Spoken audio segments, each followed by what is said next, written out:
Yep, you're looking at that right. That's a 1.2 billion damage hit, as well as a 1.1 billion damage hit to the side.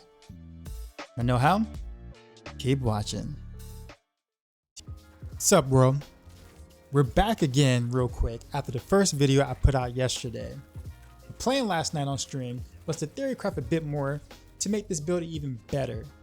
And then I got some Giga Chads, Xarrio, MattiastheGamer, alongside Delorian, that showed up on my stream to bounce ideas off of. And now we came up with an even better setup than what was on the guide video before. Not only is this better, but this now puts Heartseeker back in S tier where it belongs as one of the best rogue builds this season.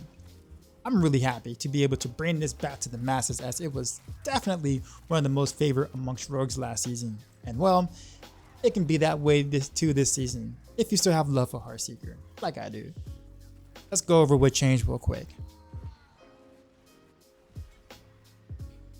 Okay, so I'm gonna make this video pretty quick because this isn't really a build guide. I'm just kind of going over what changed from the original build guide so you know what to do to make this even better than before. So let's get on right to it. So the first major change we did was we actually put on Pain Gorgers this time. So we did the Pain Gorgers.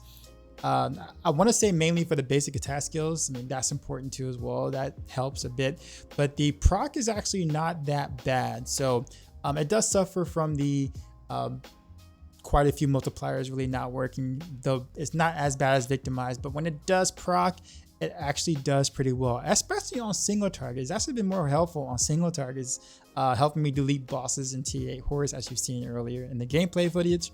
But it also helps, you know, with clearing up packs and things when you're able to proc it with such things as Death Trap.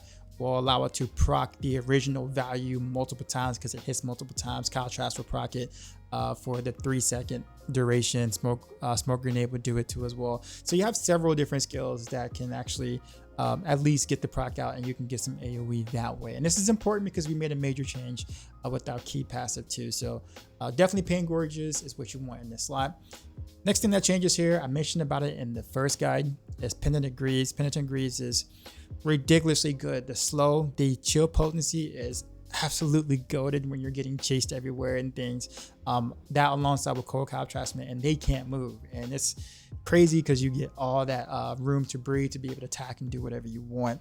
So for skills, the biggest thing that changes here is the key passive. So we're actually going from Victimized to Close Quarters Combat. And why are we doing that? Well, because now Pain Gorgers can kind of handle the AoE a little bit for us now that we no longer really need Victimized with this puny little proc, which, I mean, it did something, but the Pain Gorgers is actually better in that slot now to give me or provide any AoE that I need.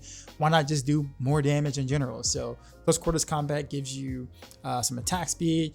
It also gives you some damage whenever you do damage versus crowd control when you stack a little bit of that. But I know you're probably wondering, well, where are we getting damage versus crowd control from if we are going damage per Dark Shroud? Well, we kind of take it on the Paragon board here. So we just kind of pick up as much as we can, and we can get, like, as you see, I got here a 26% damage increase, which isn't a lot, but it's definitely better than what it was when we had Victimized slotted here. So let's go to the Paragon board to see what has changed here.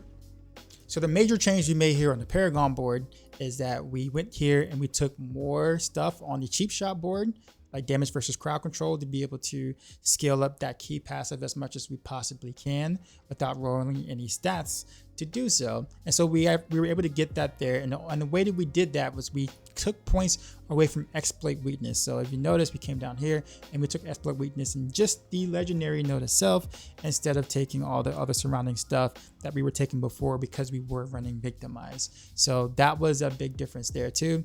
And also, instead of taking exploit glyph now, because we no longer need to proc vulnerable, or we don't need that glyph at all to scale vulnerable damage at all, because control glyph scales proc control damage. So we already got that in the original build. So now that we don't need exploit, we take chip glyph now. So chip glyph gives us an additional 15% multiplier that we did not have before. And so we just put this in the Tricks of the Trade board instead. And I know you're wondering, well, how in the hell do we proc chip, right? You know, we don't do any physical damage at all whatsoever. Well, we technically do. So, you know, the Tyrael's Might that you have, that you're wearing in the full version, well, that procs chip, because it doesn't matter what type of physical damage you have, it will proc chip, because it's just any physical damage. That also includes physical elemental surge if you still have that on your sword too as well. So you get pretty much free 15% multiplicative by literally just wearing Tyrael's Might and just shooting the little extra side procs over like that. So now rogues have a, you know, use for that now. So kind of cool. So all in all, those are really the big changes here. Gameplay changes are going to be more so of having to proc the close quarters combat now, because, well, we no longer have victimized, so that's going to be a little bit more challenging.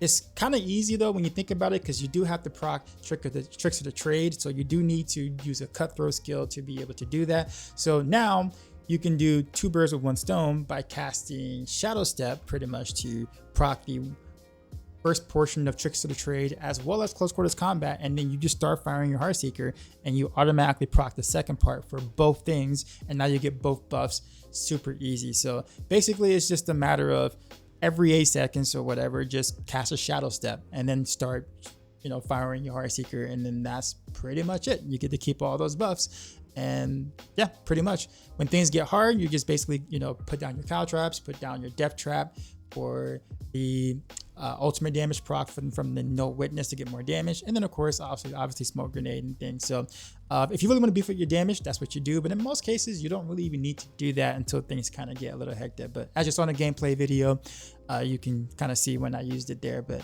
that's all I'm gonna say. Like I said, I promised I would keep this short, so I did. Hope these changes that we did is going to make your skyrocket. You're gonna love it, I'm telling you, man. It's absolute beast. I thought I was gonna be playing this for maybe a couple of days, but here we are, right? Here we are. So enjoy. If you got any questions or anything, let me know. If you like what you just saw, please like and subscribe. And as always, till next time.